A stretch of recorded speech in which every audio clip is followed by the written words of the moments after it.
And as parents, we really do want our children to shine. But how do we help them discover what they're really meant to shine in? In many African homes, we're used to just focusing on academic performance as that one thing that your child stands out in. But sometimes, and in fact, many times, a child's true gift isn't found in their report card or in their academics. It could be in the way they sing to themselves. It could be in the way they fix toys or fix problems. It could be how they organize their friends, or maybe even how they perform on the sports ground. Today we're talking about how to spot, to nurture the unique talent of your child quite early on. And whether you're raising a future artist, a future sportsman, or a future scientist, it's really important to find ways or practical ways to encourage your child's gifts, to, nurture their talents without pressurizing them, comparing them, or without even expensive tools, which can be expensive, in fact,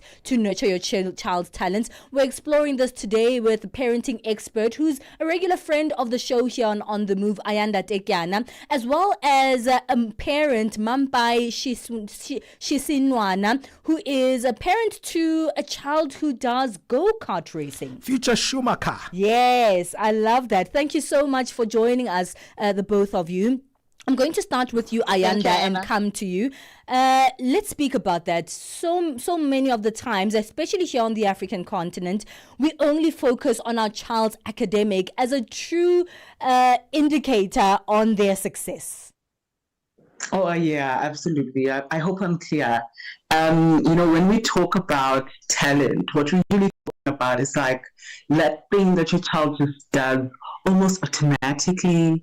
When you notice them doing that, they're just having so much fun, time passes. It just means that you can't necessarily teach your child.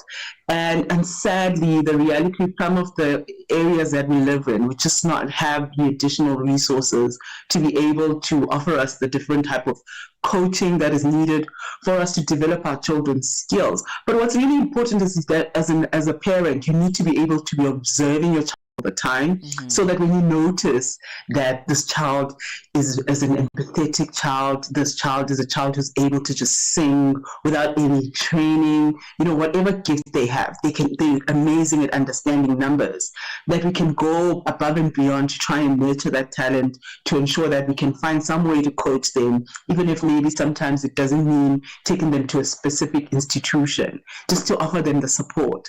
That is how, if you think about your Vanessa Williams, your Beyoncés, that's how their parents got to get them on the level that they are in terms of the stars that we see today. So we do need to do that a lot more and be more intentional about it.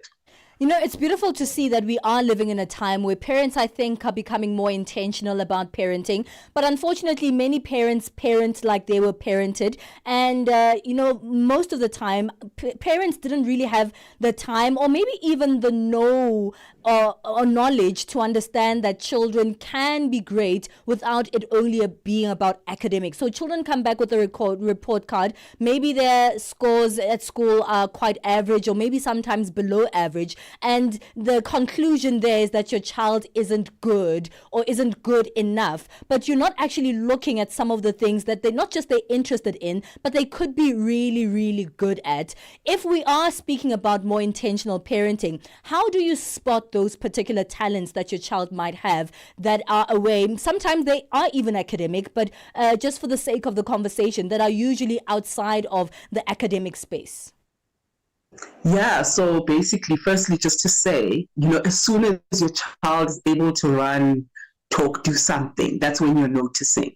And it could be so many different things, because we are all children are actually gifted. It's just that we are obviously differently abled. You have children who are great in terms of like problem solving. You'll see that, for instance, if you give them a puzzle and they're just able to put it together beautifully. Children who are great in terms of, without even any coaching, they're able to have great memory. They can recall things. They can tell you how that house is not usually at the corner. It doesn't look like that. We talk about children who just great at regulating their emotions. You notice a child is getting super, super angry, but for some reason they can change their mind. And then, you want to be able to notice all these little things. And probably one of my favorite ones is when a child is amazing at social perception, which is basically what I spoke about in terms of just your empathy, being able to notice as soon as you walk in the room, we say, oh, mommy, you look like you're upset today. Oh, mommy, are you okay? Coming in to give you a hug. So when we talk about talent, sometimes it's not necessarily something that's like so big and that's like so far away from us. It could be just something that is just a beautiful little gift that they have, which if, for instance, you are a person who's a social perceptive person and you as a parent are able to help them with that, that's where we get our psychologists from.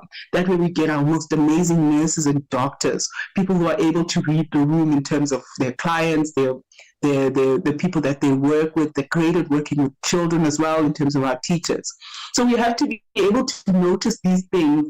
It will help us to assist our children in terms of career and help them lean towards the thing that they're already very good at. It's just become so easy. When you're doing something you love, right? Yes. You don't even notice time. It just flows, and that's how you notice that this is a skill or a talent that your child has. You don't have to ask them, like, how long have you been doing this for? And we can start encouraging our children. I have a niece who has a love for cooking. She is so experimental with cooking, and her mom has gotten to a point where she just allows her. She's only 8, but she experiments and just puts together different things for breakfast. And you can already see that this child, in terms of her culinary ability, she's going to be amazing. And it doesn't require a lot in terms of just going to buy extraordinary things, just whatever they have in the house and everyday practice. All right, we need to take a break, and I'd love to come back and hear the story of Mampai Shisinwana and her son, Tshepang Shisinwana, and her encouraging, her spotting and nurturing the talent of a child. But we'll also want to hear from you. If you have a talented child, how are you nurturing that talent? And what is it like to actually be a parent who has to deal with the talents of their child? We'll continue this conversation after this. Nelson Mandela taught us that courage is not the absence of fear, but the triumph over it. We should all bear in mind that the greatest glory of living lies not in never falling, but in rising every time you fall. This Mandela Month, Channel Africa salutes everyday heroes. On Channel Africa, the African perspective. Catch us on Satellite Channel PAS 10. Download the SABC app and take Channel Africa with you everywhere you go. Benjamin Mushatama and Palisatawo on the move.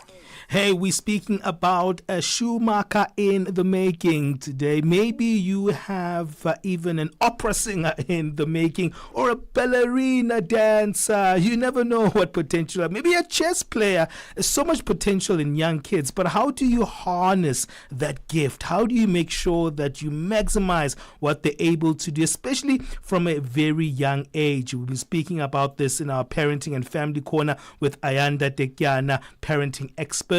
Now a mother's joining us, Mampai Shisinwana, who's a parent of her son Tshepang, who is a super go-karting racer. Mampai, thank you for joining us. I don't know how it is to have a Schumacher in the house. Do you ever rest?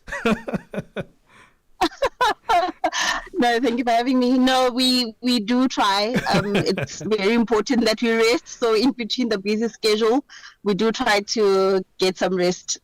Well, over the years, because I know your sister, actually, your sister is one of the people who work with us here in our studio. I've seen so many images over the years. I feel like I'm close to Tshepang because Tshepang has done so much in go-karting, right? Let's talk a little bit about when you started discovering the go-karting skill, because it's probably something that you probably were indifferent to at the beginning, because kids all like racing, they all like cars. So probably you couldn't figure it out at the beginning. How did you know what, there's something different here? Well, I think for me, I've been very fortunate in the sense that I come from a family where we were sort of like given pointers to say, as a child, you have these things that we have seen in you, and the jobs that you do, as you say, my sister, she's also one of those who was fortunate to say she comes from a family and she was sort of pushed in the direction because her talent was seen very long ago when she was younger. So my son, Tepang, when he started, his father was very much interested in go-karts. So he used to go to the track and just watch other children race. So when he was 5, because he had an interest in Formula One, we sort of got him into a car.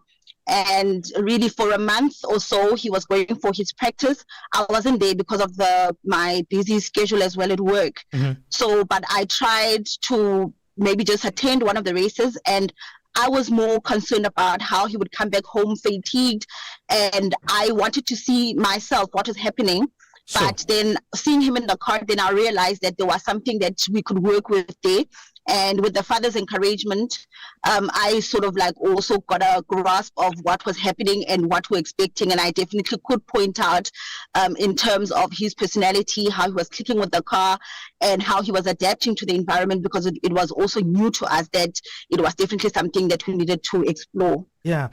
Sometimes it's something that maybe the father loves because he's a F1 fan, and they watch it together, and you like, okay, let's do it, son. You're going to be doing my passion vicariously. I'm going to actually fulfill my dreams through you, son. But then how do you know that, you know what, this little dude actually loves this as well? I was very aware of his father's passion for F1. So he's like, I think one of the best people that I know to be an F1 fan. He's number one as far as I know anybody. So I was very aware that I was not going to allow my son to do something that was sort of like would let his father live vicariously through him. So I had to go and spend time with him at the track to be able to see, because children speak. Children have little voices that tell you. They have frustrations that they express to you. Yeah. As a parent, you also have to you have to be in tune with your children. Spending time with them, you'll know what your children like. So with that, spending time and seeing his reaction, for example, the amount of time that they spend in the car. Remember now, it's very physical. When he started, he was 5 years old. So he would come back, as I said, he would be sleeping the whole... So he'd come back later about 5 o'clock. He'd be sleeping the whole time. I'd only see him tomorrow. So for that was a concern for me to say, what we're doing, is this really for him? Is he tired? How is he taking the day? Because it was basically a whole day affair. But the language develops where the child can actually able to talk to you. And in that talk, you should be able to pick up that he's asking for certain things that you need to give, and sort of like directing you into giving him some type of support. And as a parent, then you'll go to the coaches, you'll go to other parents who've been there, and you'll realize that he's actually speaking the language of people who have been there, as much as for us, and then it was the beginning for our journey. That's such an important point. And that brings me back to you, Ayanda, what Mampa is saying, that she was checking in on the son to make sure that in every stage of that development of that gift that the boy had, that he was okay and that he was happy to actually do this thing and he wasn't fulfilling someone else's desire. How important is that? Well, it's very important. I mean, look, it is possible that the child can develop a love for the parent passion and allow them to live vicariously. But we obviously want to make sure that we are taking care of our children's well-being in terms of their mental health as they go through that, so being able to create a psychological safe space where even as parents, as we are offering them support, we celebrate the wins. And when they don't necessarily win, we have a mindset that we are of resilience, that we are implanting in our children to say, you know what, you did very well. I noticed how you turned that corner. Maybe show them the videos. They've done way better than they did the previous time.